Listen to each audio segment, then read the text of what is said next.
নমস্কার, আমি অভিজিৎ সাধুকা। গতকাল আপনারা সবাই জানেন যে গতকাল SLST 2 এর রেজাল্ট বেরিয়েছে এবং 11-12-এর যে রেজাল্টটা বেরিয়েছে তাতে আপনারা অনেকেই জানেন যে আমাদের যারা 2016 প্যানেলের যোগ্য শিক্ষক অনেকেই চান্স পায়নি, কল ফর ইন্টারভিউ পায়নি এবং এইটা সিঙ্গেল সাবজেক্ট যাদের তাদের ক্ষেত্রে 19-এরও সেই জায়গাটা নেই। তো এখন এই অবস্থায় আপনারা সকলেই জানেন যে 2016 সালের যোগ্য শিক্ষার্থীদের ফিরিয়ে আনার জন্য আমার নামে একটা কেস সুপ্রিম কোর্টে অলরেডি আছে, সেটা হচ্ছে SLP নাম্বার 41453। যদি জিজ্ঞেস করেন যে এই SLPটার মূল বক্তব্য বা বিষয়বস্তু কী, তাহলে আমি বলবো এটা 2016 সালকে পুনরুদ্ধারের একটা দরজা এবং আপনারা সকলেই এটাতে অংশগ্রহণ করুন যাতে 2016 সালকে আমরা ফিরিয়ে নিয়ে আসতে পারি। এবং বর্তমানে যেটা সমস্যার মধ্যে আমরা সম্মুখীন হয়েছি সেটা হচ্ছে ফান্ডিংয়ের একটু সমস্যা হচ্ছে। তার জন্য আমি সকলকে, সমস্ত যোগ্য শিক্ষক শিক্ষিকাকে অনুরোধ করব যে আপনারা এই SLPতে আসুন, যোগদান করুন এবং কিছুটা ফান্ড সাপোর্ট করুন, করে আমাদের এই লড়াইকে জারি রাখুন। এই বিষয়ে সুমনদা আমাদের সঙ্গে আছেন, সুমনদা কিছু বলবেন। নমস্কার।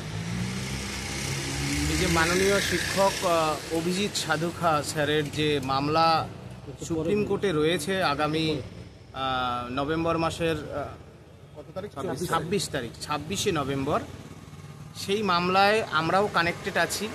আমরা বলতে SSC 2016 প্যানেলের যোগ্য শিক্ষকরা।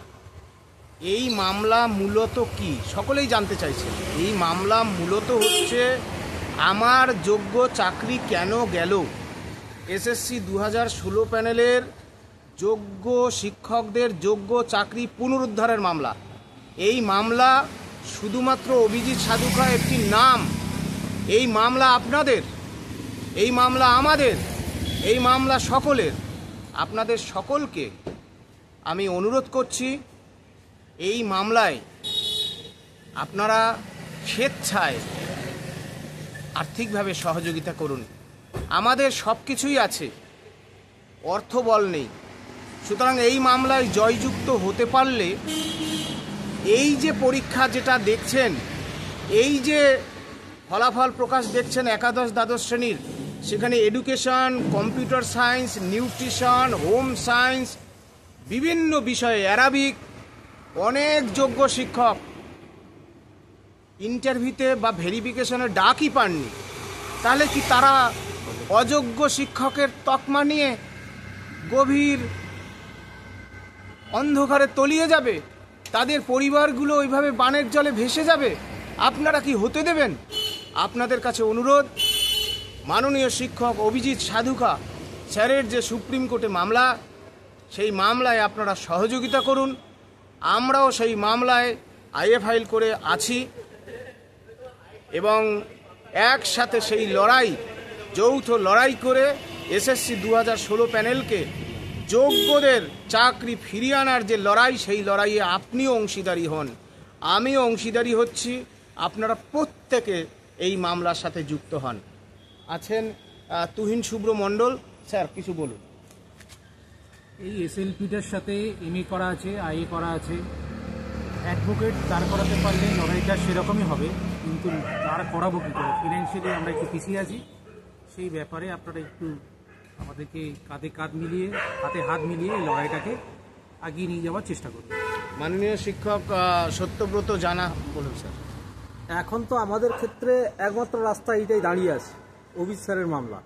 কারণ এটাই পারে 2016 সালে প্যানেলকে পুনরুদ্ধার করতে। অতএব এই জায়গা থেকে যদি আমরা বিরত থাকি তাহলে এটা আমাদের কিন্তু মূর্খামি হয়ে যাবে। কারণ এই চাকরি আমরা আর কিন্তু ফিরে পাবো না।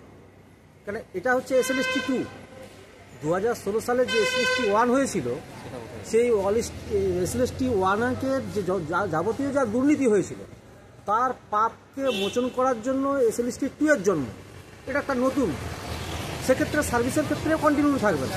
আমার মতো যারা আছে, যারা SLST 2 ক্ষেত্রে এখন যে 11-12-এর যে রেজাল্ট বেরিয়েছে কালকে, সেক্ষেত্রে আমরা কোয়ালিফাই হতে পারিনি, তাহলে আমরা যাবো কোথায়? আমরা কি অযোগ্য ছিলাম নাকি?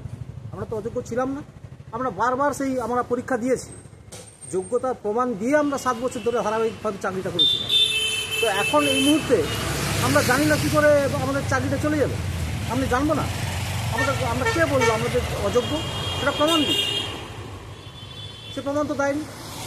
তাহলে 2016 সালের যে চাকরি, এই চাকরিটা যাতে আমরা ফিরে পাই তার একমাত্র রাস্তা এই অভিজিৎ স্যারের যে মামলা আছেন। অতএব আমি অনুরোধ করবো সবাইকে, আপনারা এই মামলায় কাছে থাকুন। কারণ আপনারা সবাই জানেন যে আমরা খুব যে কয়েকজন আছি কিংবা আমাদের সংগঠনের ক্ষেত্রে কিংবা আমরা যেখানে যুক্ত আছি, এক্ষেত্রে আমাদের অর্থনৈতিকভাবে আমরা কিন্তু খুবই দুর্বল।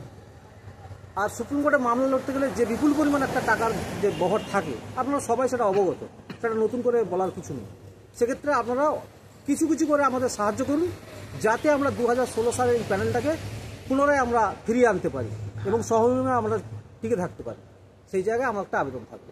হ্যাঁ, সেক্ষেত্রে মাননীয় শিক্ষক অভিজিৎ সাধুকা স্যারের অ্যাকাউন্ট ডিটেলস দেয়া আছে, বিভিন্ন গ্রুপে দেয়া আছে। আমাদের যে 47টি গ্রুপ রয়েছে সেই সমস্ত গ্রুপেও আমরা দেব।